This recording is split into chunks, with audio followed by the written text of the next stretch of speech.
তোমার জন্য একটা ছোট্ট গিফট। আমার ভাই আমাকে বিবাহিক উপলক্ষে গিফট করেছে।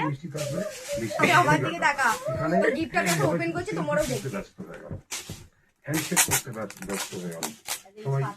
এটাকে ছেড়ে দে, এটাকে খুলতে হবে না, এখান থেকে খুলে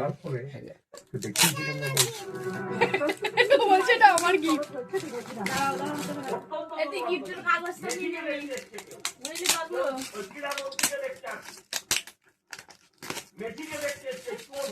আমিও গিফট পাই।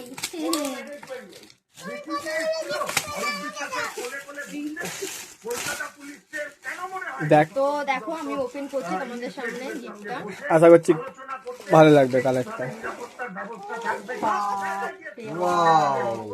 একটা যেহেতু আমার গলায় ব্যথা, সে কারণে আমার ভাই আমাকে গরম জল রাখার জন্য এটা দিয়েছে, তো তার জন্য থ্যাংক ইউ সো মাচ। তো দেখো কেমন হয়েছে গিফটটা, তোমরা অবশ্যই কমেন্টে জানিও। তো আমাদের খুবই ভালো লেগেছে।